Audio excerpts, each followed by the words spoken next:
little bit before I go to Nando. We've got the history of 420, which was interestingly, I kind of looked this up today, and apparently it has come, as we know, it originated from the US, but way back apparently in 1971, 5 high school students in California used the term 420 to basically, they were trying to search for an abandoned cannabis crop based on a treasure map made by the grower with the coordinates 420, right?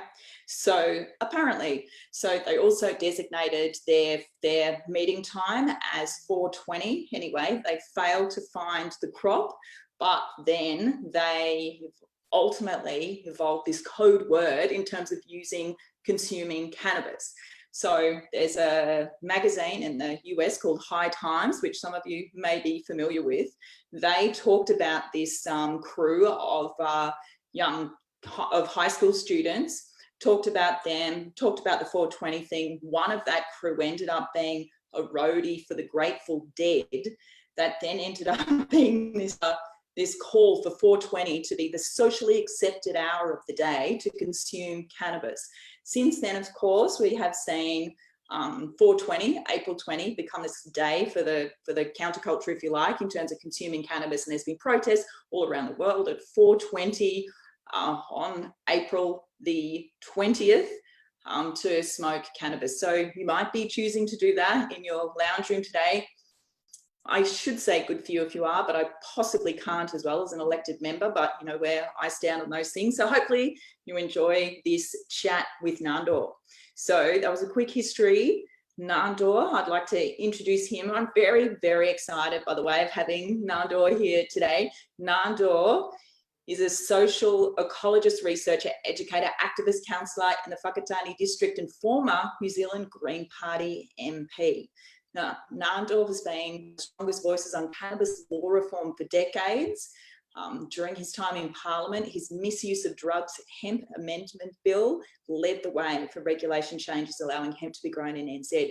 And just as a little aside, I was way back in 2002 for the New Zealand Green Party. I moved to Wellington, New Zealand for 5 months from Australia to be the campaign manager for the New Zealand Green Party. And I met Nando during that time. And of course, he was elected, right, during that election campaign. Was that the election you were elected, or you'd been in there beforehand? You're on mute as well, Nando. Oh, yeah, sorry. 99, I was elected. 99, yes. So Nando and I go way back, and he was, I tell you what, he was, still is a very pivotal figure in New Zealand. So thanks so much for joining us, Nando. Very excited to have you on board.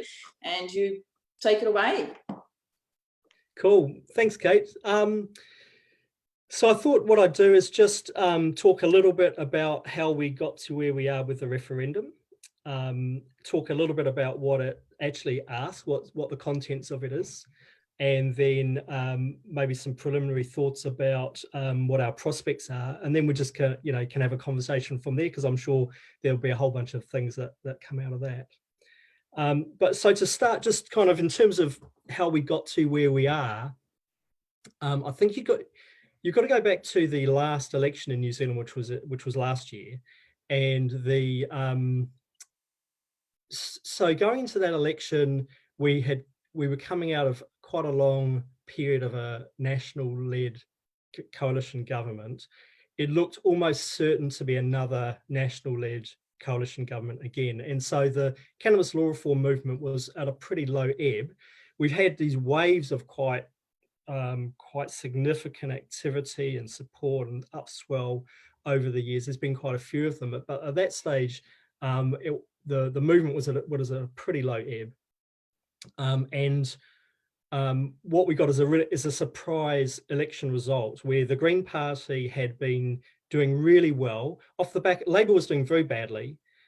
The Greens here always do well when Labor does badly. So our support had swelled considerably. We were very optimistic of getting a big result, albeit in a national-led, under a national-led government. So we would be in the opposition. And then Materia Tude, one of our co-leaders, made a very courageous speech around benefit reform. And that led to this massive upsurge of support for the Greens. So this is often not understood, but it led to this massive upsurge of support for the Greens. so much that Labor panicked because their support was flooding out, and Andrew Little, their then leader, resigned, and Jacinda Ardern took over the leadership. This was weeks before the election, and as now the world has seen, she's an extremely charismatic leader, able to really bring people around her and support, support her.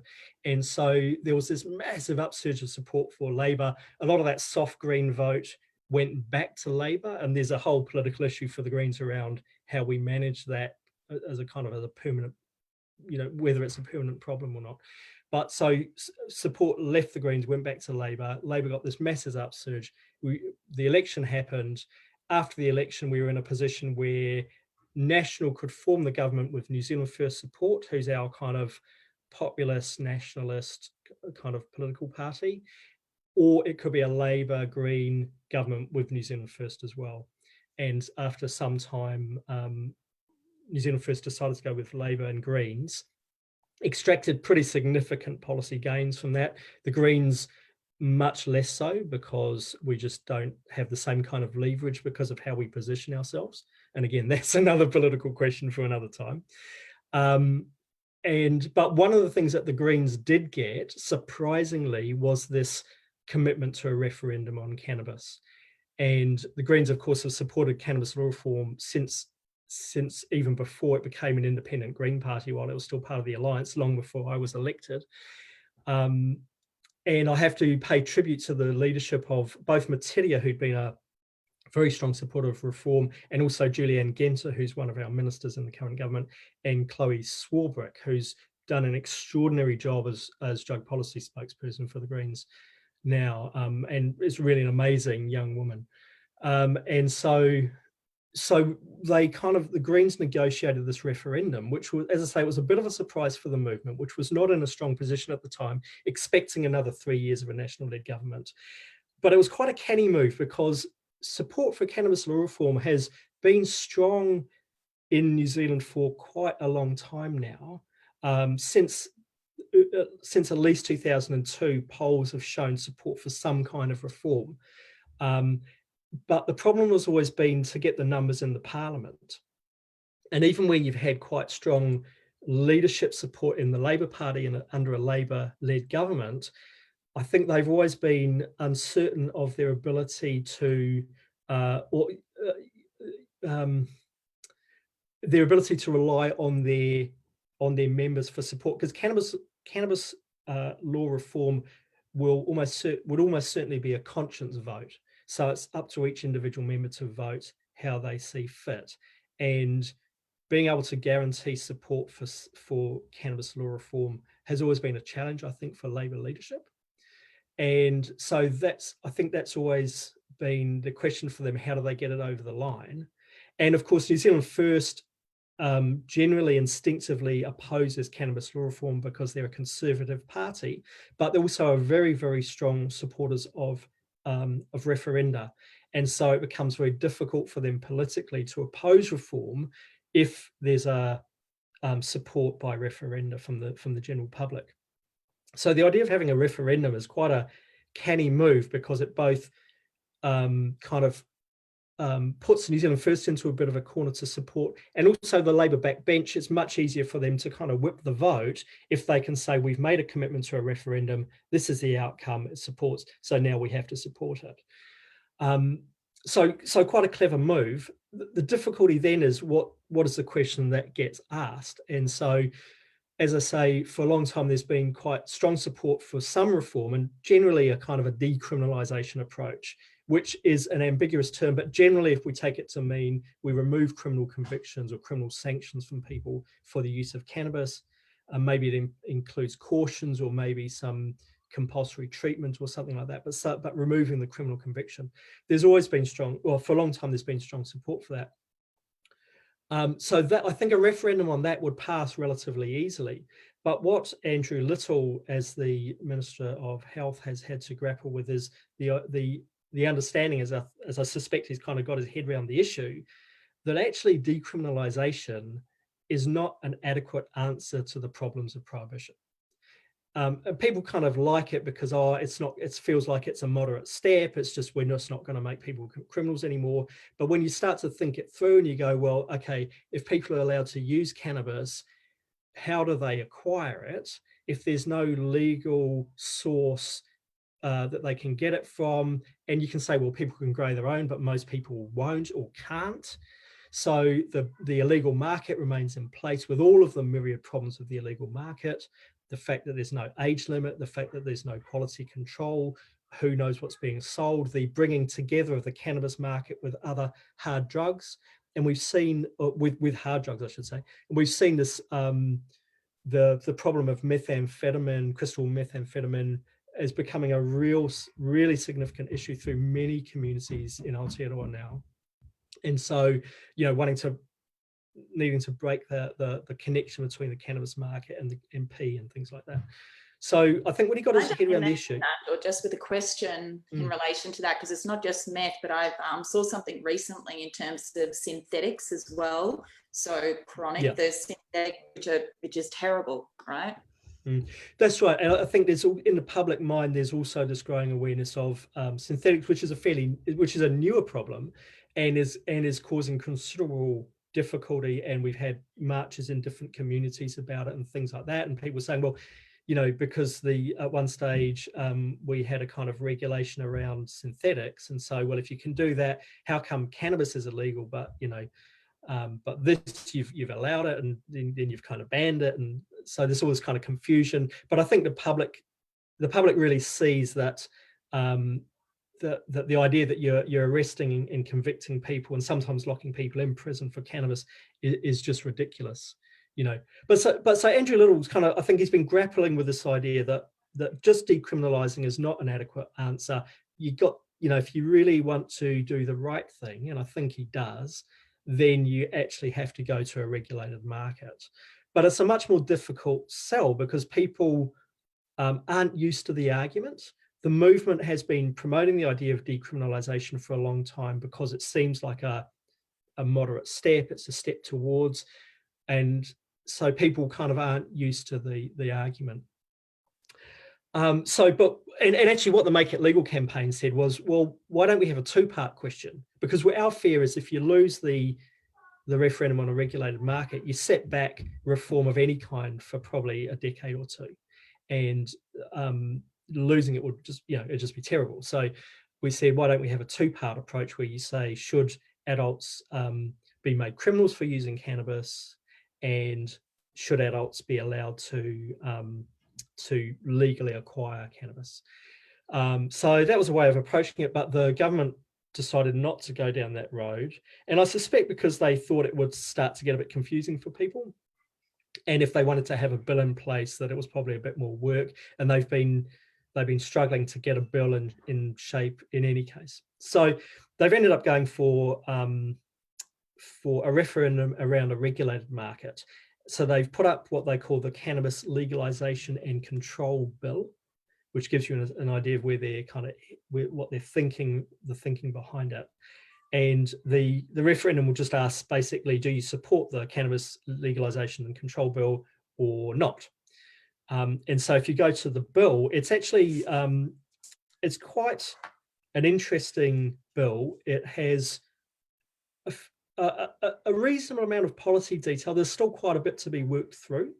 And so the National Party is really trying to play up that, we don't know what it is, and there's still lots of it unwritten. At the same time, they're kind of going, it's this really big bill which no one's going to read. So there's this kind of contradiction. Who reads bills anyway, except for politicians, right, and lawyers? But it's, I think there's a reasonable amount of detail, enough to get a sense of where it's going. So just to go through some of the specifics briefly. So first of all, it's focused on harm reduction rather than commercialization. And I think it's taking quite a different approach from what's happened in the United States, where you've seen commercial interests really take control of it. And I think we're probably trying to model off more like a Canadian model a bit more, and also trying to learn some of the lessons from there as well. So focus on harm reduction. You can, if it passes, people will be able to grow their own. So adults who they're classing as over 20 will be able to grow 2 plants, and then within a household with multiple adults, no more than 4 plants. And people have said, well, that's not enough. And I think realistically, once you remove the search without warrant powers that go with the current Misuse of Drugs Act and things like that, and the kind of presumptions of supply and things, I think what you'll see is that the police take a pretty pragmatic approach. And I think people will be seeing that as 2 mature plants. I think if you've got 10 seedlings and, that I don't think any, I don't think they're going to be policing that kind of thing. So basically you're looking at two plants per adult, or up to 4 in a household, be able to carry up to 14 grams in public, and purchase up to 14 grams in any single day from a licensed premise. And again, the National Party's been saying, well, that's a huge amount for people to smoke a day, and it is for some people, not for others, I suppose. But the idea is that you're not going to go every day and get 14 grams. It's like a bottle of whiskey. You're going to buy the 14 grams, put it in a jar at home, and use it over whatever period of days or weeks or whatever that you use it for. The purchase age, as I said, will be 20 years old. They recognise gifting and sharing, so they recognise it's a social activity, which is good, I think. I think they've tried to take a reasonable kind of approach. There'll be no public consumption. You'll be able to consume it in your own home or in specially licensed premises for consumption. People will be able to make cannabis infused products, so things like cookies and stuff like that, but you won't be able to extract resins unless you're a licensed operator. And there'll be no off-site sales, so no internet sales, no deliveries. You have to go to the shop and buy. There's a very strong ban on basically marketing and advertising. So very little in the way of marketing and advertising. There's a requirement to include harm minimization messaging on cannabis products. There'll be control over the potency of the cannabis being sold. And then they'll set up a regulatory authority to license and to kind of, they're putting in place provision for controlling of potency and things like that. And then there's going to be this regulatory authority to make those kind of decisions and fine tune it. And then, there's also going to be this state licensing regime for kind of all parts of the supply chain. One of the interesting things is that the provisions around who was going to be getting licensed still needs to be written, but so there's just a sentence really, but what it does refer to is that the provisions will have regard to social equity. And I think this is a really interesting statement. One of the things that the movement's been saying, thanks for putting up the draft builder. One of the things that the movement's been saying for a long time is if you're going to introduce a regulated market, and one of the objectives is to fade out the illegal market, recognizing that it won't drop out overnight, but it'll, if you want to get rid of the illegal market over a period of time, you have to make sure that currently illegal growers and suppliers can come into the legal market. Because if they're locked out, they already have expertise, they have genetics, they have networks, and they don't have to pay tax. And so they are a viable competition for any licensed premises. So if we make sure that those people are able to come into the legal market, most of them you would expect would choose to. And that's really how you're going to undercut the illegal market.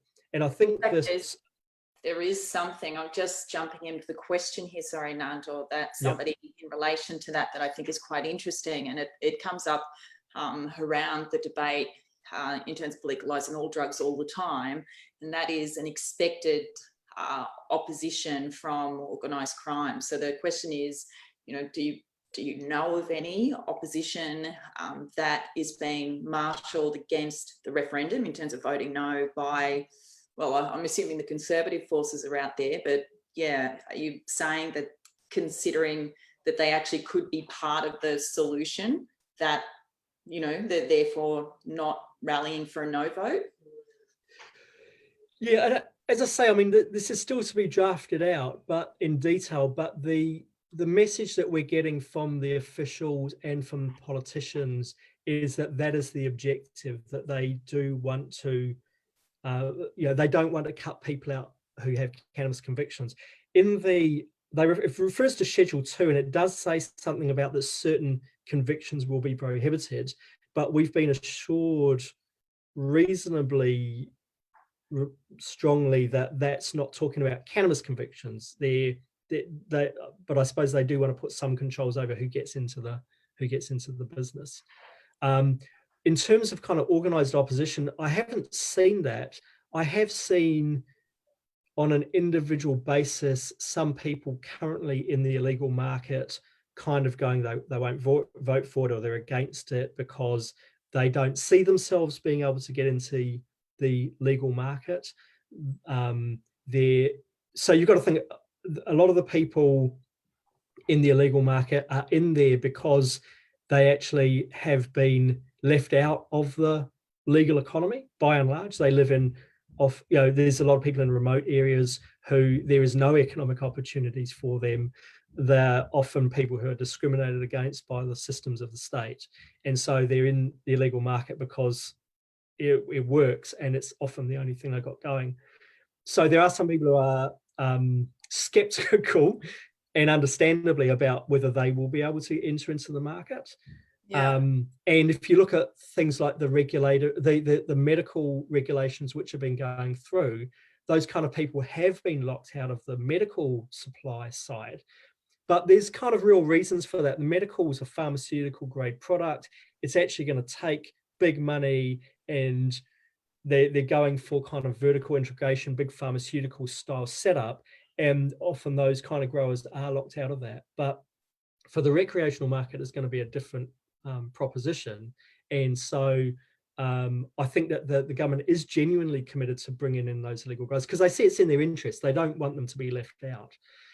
And so even though I'm seeing some individual opposition, by and large, the message I'm getting is people saying that yes, they want the law changed, because even though they grow and they benefit, and often not that greatly, I mean, there's very few people getting significantly rich off the cannabis market. It's mostly people just paying the bills and fixing the car and this kind of stuff.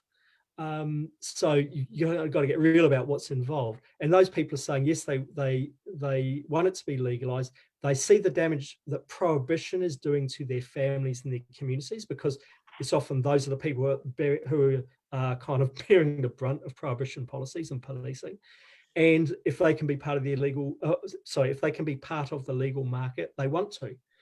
So yeah, so I'm not seeing any kind of organized opposition from currently illegal growers. Okay, can I jump in there with there's some interesting questions that are starting to come through. There's a bunch, just while you were talking about the referendum itself earlier, around the Labor MPs, particularly the kind of history of it, if you like. Assuming this result isn't going to be binding on any particular party, or the question here is, will the referendum result be binding on, well, Labor? Obviously it wouldn't, right? It's still up to each individual party to choose how they'll vote in the end, or what's been the commitment there? Yeah, it's an interesting question. We've obviously we pushed very hard for it to be binding, and to kind of formally be a binding referendum, what you'd actually would need to have is a finished bill that's gone through the parliamentary process and basically says this bill comes into effect once it receives the royal assent and on the passing of this referendum. So it'll be a bill gone through the parliamentary stages, and then it's just waiting for the referendum result to basically switch it on. That would be a binding referendum. That's what we mean by a binding referendum in this country, and I don't know about other places. We don't have that. We don't have a bill that's gone through Parliament. What we have is a draft bill that hasn't been introduced into Parliament, I don't think, and certainly hasn't. Yeah, I'm pretty sure it hasn't, and certainly hasn't been through any committee stages and things like that. So what Labor has said is that they will enact it if they are the government again, and of course the Greens will. New Zealand First, I think, has been a little bit ambivalent, but I think it's difficult for them to go against it. the most concerning is probably National, who have made no commitment really whatsoever, and in fact have kind of indicated that, I mean, Simon Bridges, the leader of the National Party, has kind of said he doesn't support it. And I mean, again, I think they're in a difficult position politically, because if the referendum passes and they do become the next government, I think it's hard for them to maintain the status quo and do nothing. But I think what would be most likely is that they would amend it kind of out of recognition. And given their current demonstrated kind of lack of understanding of the issues, that would worry me a great deal. Yeah, because so basically the public will be going to, and it's not compulsory, right? Yeah, because you guys don't have that. No, we don't have compulsory voting. Yeah, okay, so you've got people who are turning out to vote on a bill which potentially isn't the final bill that the Parliament will be voting for. Is that that potentially could happen? Because that's I would think, a huge potential tool for the opposition against legalisation to use, right? Like, if there's a chance that it could be amended. Yeah, I think that's true. Certainly the Parliament is able to make any decisions it likes on a bill going through Parliament. And again, if you've got, given the commitments that Labor and the Greens have made, if they are the dominant forces in a coalition government, then I think you can expect that it will pass through essentially in the format it's in, with some minor changes. I mean, I'm sure that there will be a select committee, they'll be looking at, well, how will this work in practice, and do we need to account for unintended consequences and things like that. But certainly, if you've got a different kind of government after the next election, it could be substantially changed. Yeah, and that'll be a disincentive.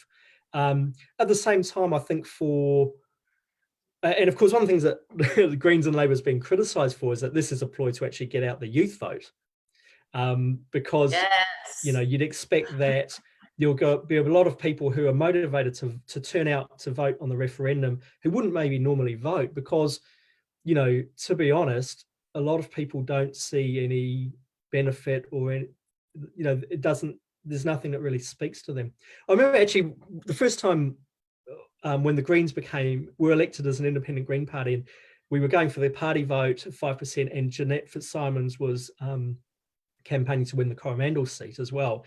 And a lot of us went out to Coromandel to campaign for her. And I remember going through the kind of the ghetto of Thames in that area, if you like, and kind of going through the poor areas, knocking on people's doors. And the line we were given was, do you want to see National out of this electorate at the next election?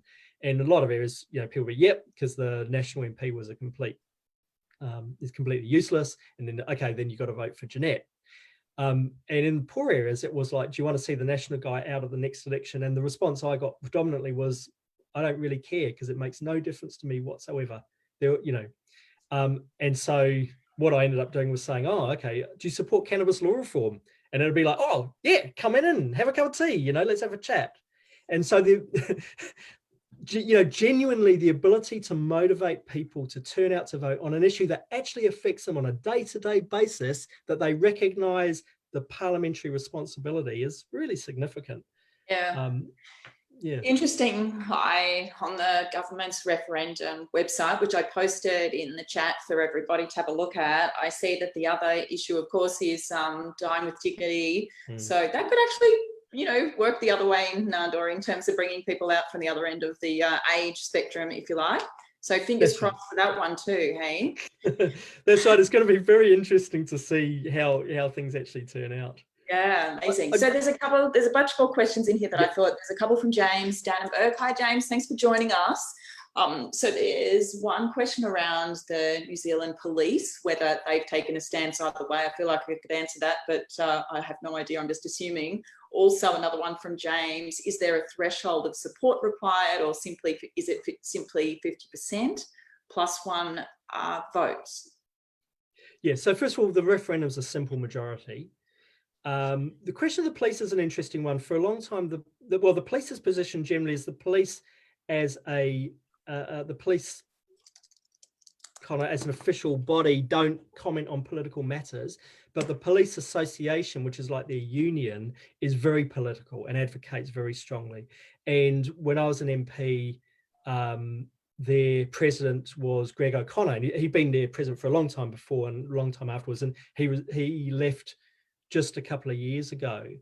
And we debated many times publicly on cannabis law reform. He was adamantly opposed to any reform. And just before he resigned as president, or retired, I should say, it was just after the number of states had moved. And so he went to Colorado and investigated what they did there and was really blown away. And he came back actually saying, if New Zealand's going to reform cannabis law reform, is going to reform the cannabis laws, we can't decriminalize. We have to do something like what they're doing in Colorado. We have to regulate the market. And he became a very strong advocate. He's now a Labour MP.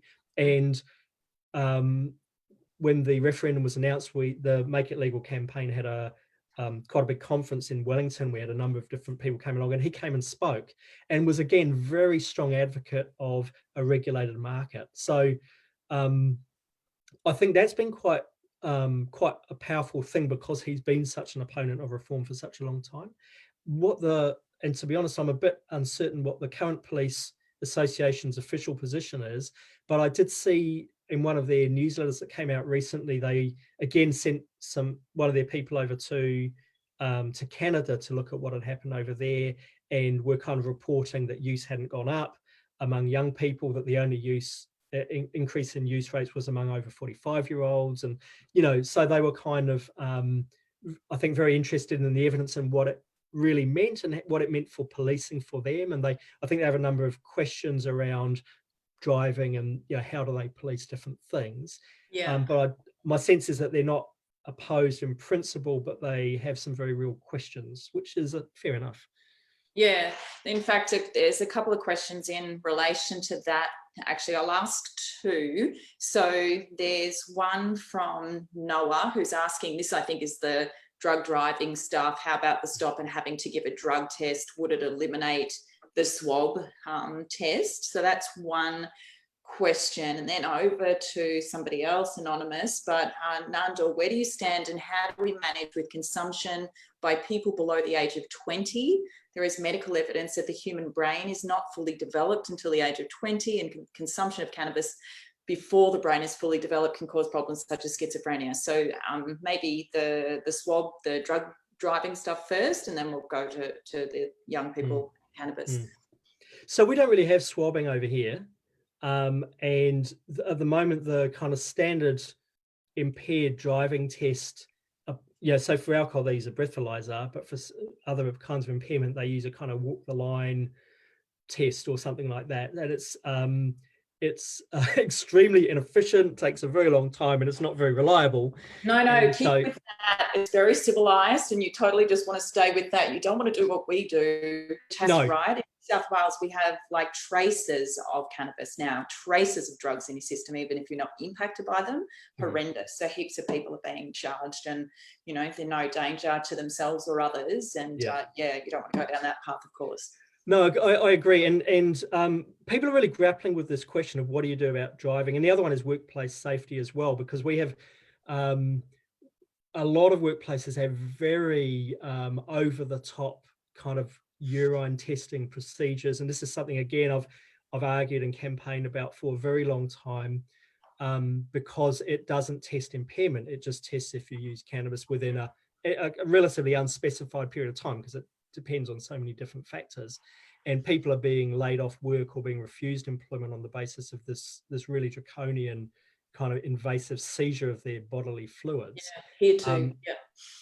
The unions took a case some time ago about this, but unfortunately it was a really poorly chosen case because it was a jet pilot who got sacked for using on the basis of that. And when it went to the employment court kind of said, well, you want to take a very stringent line with a jet pilot, and they kind of implied if it was another position, they might have come up with a different finding, but they supported the action. And I've always been because we got people like fruit pickers being tested. I mean, if I was a fruit picker, it's the only thing that would make the job bearable, I imagine, would be, so yeah, people are grappling with this. And one of the things that I've been supportive of in the workplace, and I've been trying to get our council to adopt this, rather than urine testing, which is kind of a virtue signaling thing. It's saying, oh, we're doing something about health and safety without actually doing anything about health and safety, because there's no evidence that urine testing improves health, workplace safety. And the number one drug of abuse in the workplace is alcohol anyway, which they don't test for. So what I've been saying is we need to move to an impairment test rather than a substance test. You could have a task on a computer. Every worker could have a baseline, and they could do a regular kind of thing, checking reaction time and cognitive ability and blah blah blah, and you could see if they were impaired compared to their normal baseline. And then if people were impaired, you don't give them the sack. You go, oh, why are you impaired? Maybe they're drinking or taking something. Maybe they're having problems at home. Maybe they're not sleeping very well. Maybe their dad just died, So, and then you can go, well, okay, how do we actually work with this person? And if you take that approach as well, your workplace colleagues are more likely to go, hey, look, we're worried about, because someone who's unsafe is unsafe for the people around them, but no one wants to dob someone in if they're going to get the sack. So it actually it's more of an open kind of culture of how do we help people. And I'm thinking about this for driving, and I really don't see that it's impossible to come up with a simple tablet-based application that does a simple impairment test that takes 2 seconds. I just don't see that that's, I don't want to say it's not that difficult, because I'm not a coder or anything, and I don't know how difficult it is, but it just doesn't seem impossible to me to produce something that tests impairment at least as reliably as an alcohol breathalyzer. Yeah, I know that there's been a fair bit of work and research, and parliamentary committees have inquired into this. So it's something that, there's a stack of work being done, but everybody, I don't think anybody's got the silver bullet, to be honest, in relation to this. Hey, I want to ask how the campaign. Just one other thing, though, just to say that the dangers have been somewhat exaggerated as well. The evidence, if you actually look at the evidence of does cannabis cause accidents, the evidence is not at all clear, actually, that it leads to an increase in accidents, and it seems to vary in different places and under different conditions, and it depends what you're testing for. But because, of course, like with many things, cannabis kind of seems to have a built-in safeguard where when people get impaired, they tend to drive more slowly. Yeah, tend to slow down. 30 kilometers an hour is just really annoying for everybody else on the road, but I'm not sure how dangerous it is. You're right. Hey, so we've only got a few minutes left, because I try and keep these really short to 45 minutes, and this has been great. I'm keen to know how the campaign's going. How, I know that like a big part of what you guys are doing is obviously informing the New Zealand public. So tell us some of the campaign tactics that you're rolling out, and how is it going generally, do you think? Yeah, well, so it's we don't have a great deal of opposition. We've got the Family First, which is really well funded. It's a right-wing Christian group, and it's funded by right-wing Christians out of the States. They got a lot of money, but very little evidence and very little kind of grassroots support. And National is not campaigning strongly against it. They're taking a kind of, they're not saying they oppose it. They're kind of just sowing misinformation and confusion, really, without taking a stance. So the kind of the problem with the campaign is that we don't have a lot of funding, and so we're really having, the problem, but also the strength, I suppose, is it makes us fall back on a real grassroots campaign. And so we're looking at things like how do we support people to, like, first of all, how do we get people to turn out and vote on the day? That's the most critical thing. How do we support people to have conversations in their families and in their workplaces and in their communities? Because obviously these face-to-face interactions are much more compelling than an ad on TV or something like that. So how do we equip people with the right information? And how do we do the right messaging? Because so for example, there's a recent poll from Horizon which showed majority support for the bill, for the referendum. And they asked people, do you think prohibition works? And do you think we need to introduce controls over cannabis? The methodology was a bit dodgy. It was a bit skewed, but it was interesting because people who said there was a really strong support for the idea that prohibition doesn't work and we need controls, but that translated into much lower levels of support for actually a bill that would bring in those controls. And what they found is that the voting on the referendum was very much along party identification. So national voters, even though they supported the idea prohibition didn't work, by about 80%, very low levels would vote for change. And so it was along party lines, but also it showed that the idea that prohibition doesn't work, which is something we've been saying for years and years and years, it's not actually a compelling reason to vote for change. So we're looking at, well, what are those compelling reasons? And there's two main groups working in this. One is the New Zealand Drug Foundation, who's doing some really great work. They've got some good research. They got Shamabil Jacob to do this great economic analysis. And they're kind of reaching to kind of middle voters and very much running a line about control and regulation. And this is a sensible thing. And this is how we control cannabis. And I think that's a helpful thing, but it's not very inspiring. You know, control and regulation is not a part of our Kiwi values. And I imagine it's the same for Australians. If you talk about, people want it controlled, but it's also a little bit of a dissonant thing for them. So what the Make It Legal campaign is trying to do is using much more of a message that speaks to our values as people. So we're talking, and like in America, they talk about liberty. That doesn't fly here. Liberty just sounds like selfish. I've got my rights to do whatever I like. But what people do, I think what is really strongly ingrained in people is fairness, adults' right to make choices over their own lives, and justice. Those are really strong values in New Zealand, and I suspect in Australia as well. Yeah. And so that's the kind of things we're trying to talk to. So we're saying, we're running these little Facebook slideshows that say, in the privacy of my own home, and it's got someone dancing or singing in the shower or drinking milk out of the bottle and then smoking a spliff. In the privacy of my own home, why shouldn't adults have the right to choose? Or, showing your grandma having a cookie to deal with her arthritis. Is it fair that she's made a criminal, or is it fair that this person can drink their whiskey, but this one can't, So really speaking to that because what we're trying to convey is ending prohibition is not going to be a magic bullet that's going to turn it into utopia, but it is a step towards kind of freeing up of over-regulation and government intrusion in the private lives of people. And so we're kind of trying to portray this idea of that actually a vote for the referendum is a vote for a freer, better, fairer society. Yeah. And I think that that's a much more compelling argument, certainly for our supporters. Fantastic. We are completely out of time, Nando. That was amazing. Thank you so much. Thank you. It's been great to talk to you. You too. I was thinking particularly when you were talking about the family first, we had a family first party I'm not even sure if they're still around, but they were reasonably prominent on the small kind of right-wing conservative Christian parties. But the funding from the American conservative religious forces is really frightening. Yep. They funded here in New South Wales a massive anti-abortion campaign last year, huge amounts of money thrown into it. So if you need, I think if they start getting incredibly powerful over the next 2 months, let us know, because I reckon Aussies would like to kind of help with, however they can to boost your resources as well, because it's really important for everybody who wants to see legalisation here.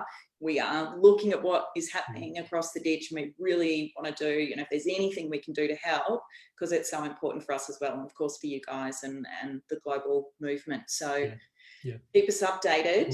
Cool. Thanks so much for tuning in on 420. Thanks, everybody. Thanks, everyone. Enjoy your night. See ya.